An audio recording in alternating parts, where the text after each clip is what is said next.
Bet horse racing on DRF Bets. We'll match your first deposit of $200. Get free expert picks and past performances, plus weekly cash back. All from Daily Racing Form, the most trusted name in horse racing. Hi, this is Craig Milkowski of Timeform US here with a preview of the Grade 2 Fort Lauderdale Stakes from Gulfstream on Saturday. It will be run as the 9th race. Let's take a look at the field. It drew a pretty big field in here of 12, which is a little bit surprising due to a horse who is probably going to be a pretty heavy favorite in here. He's a horse who is not shown on the front page because he did not draw a great post. As we move to the second page, we'll see that Colonel Liam is the 8-5 morning line favorite. This is his first race in a while. It's been a while since we've seen him on the track, particularly here in the U.S. I will note that the 13 decorated Invader isn't also eligible, so he's going to need a scratch to be able to draw into the field. With this big field, let's take a look at the Timeform US pace projector and how it sorts things out. And it's showing a race that it expects to be a fast-paced contest. And that's not a big surprise in a race with a field this size, but I don't think it'll be a big, also, even with a smaller field, it wouldn't be a big surprise merely because of one horse, the 8 horse Win From Within. He's just a very fast horse. We'll get to him a little later. But let's start assessing this field, and we'll begin with that heavy favorite, Colonel Liam. And let's take a look at the last time that we saw him here in the U.S.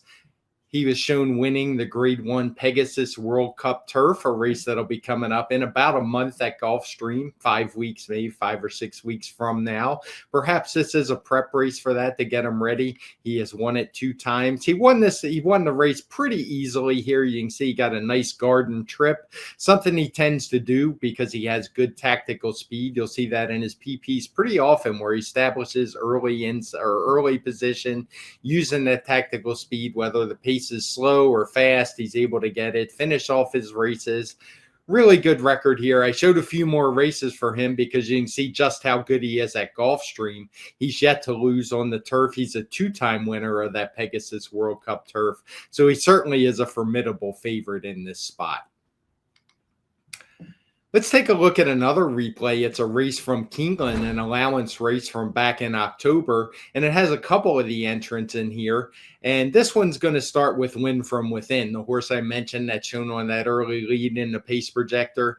He was setting a really fast pace this day. He held on pretty gamely, even though he backs up to 5th.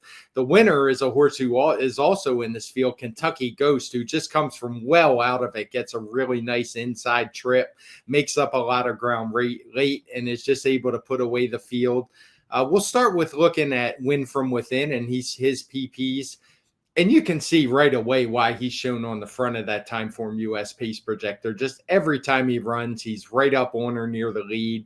He's not setting slow fractions. The last 4 races all have multiple, or at least one, most multiple red fractions, showing that was a very fast pace. He's also run some pretty good speed figures in those races. A 122 in defeat last time at Keeneland, where despite that pace and pressure, he was only beaten by a couple of lengths. The time before that at Monmouth, he ran a nice 125. So he's a horse who on that lone lead is going to be dangerous and pretty tough to run down, I would think. Let's look at the horse who beat him that day, Kentucky Ghost.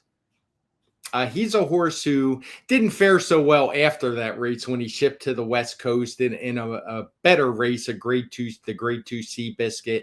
Just didn't show up at all that day. He's a horse who also is going to need some pace. You can note that both of his wins were in races with, in the last 5, were races where Win From Within were in the race and actually set the fast pace. He was able to run them down.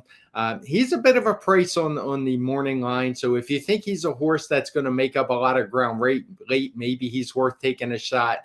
I'm going to tend to view it as I'm not so sure that he's going to get the quality trip that he got in that race at Keeneland, where he was able to just save all the ground. The competition's a little bit stiffer. He's going to have to maneuver through some more traffic, but he's certainly going to be coming late. The horse who's the second choice in the morning line in here, City Man, comes out of a nice win in the Mohawk Stakes at the Belmont at the Big A.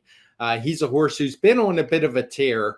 We'll see him in here. He's moving up on the inside. What you don't see watching this replay is he had a pretty adventurous trip this day. He was steadied pretty hard early in the race, dropped back further than what he's used to doing, but he was able to overcome that. I don't want to overstate the trouble too much. He was 2-5. It was a New York bred race. But as you can see, this is a horse who's been in top form. He's run some very nice speed figures, 123, 122, 3 back when he wasn't able to win, but he ran a good effort. He's won 3 of his last 5.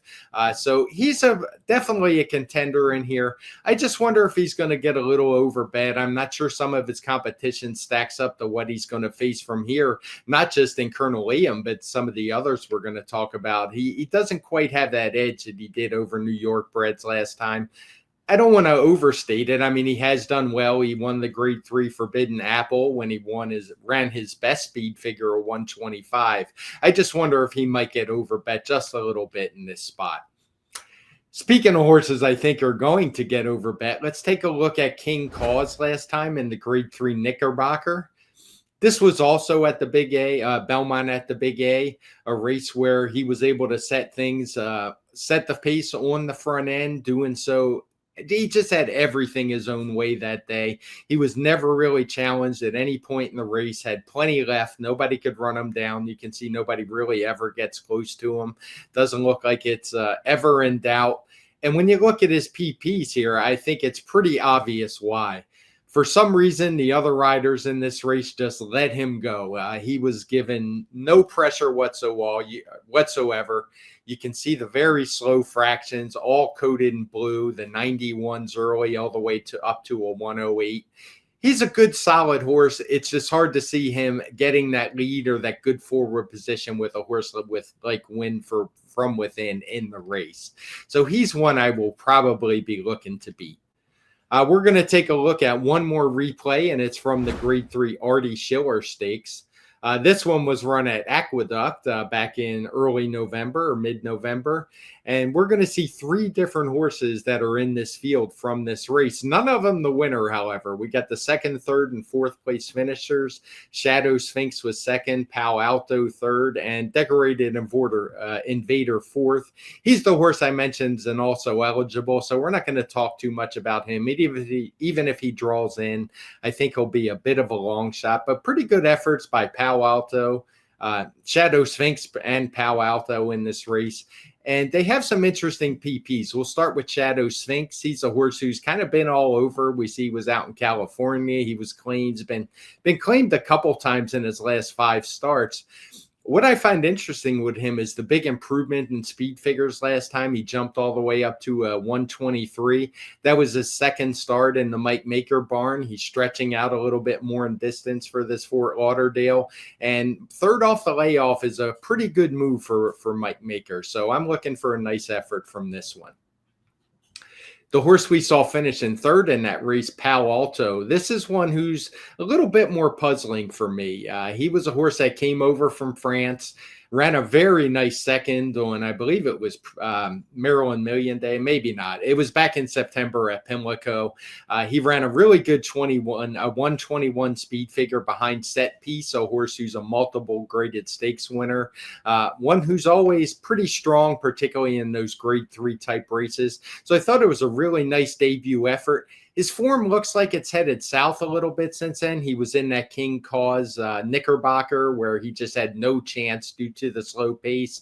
Kind of the same thing last time out in the Artie Schiller. There wasn't a lot of pace in that race. You can see all the fractions in blue. But he's a little puzzling because he was pretty close up to that slow pace, actually made a middle move to get closest to the leader before dropping back. He's one that I think you might want to give a couple excuses to, but I would definitely demand some value from him. That said, let's move on to my selections for this race. And I actually went with that early leader, Win From Within. He's a horse who I think is going to be really dangerous in this spot. The Gulfstream turf course has been known to play towards speed. When I see a horse like King Cause as a horse on the pace projector shown chasing him, I know that he's much faster than him early, and I just wonder how tough he's going to be to run down. Obviously, Colonel Liam is the horse to beat. I have him picked in 2nd. He's a horse who It draws a tough post in here, and I can't help but wonder if maybe this isn't a prep for when he goes for his third straight Pegasus World Cup turf.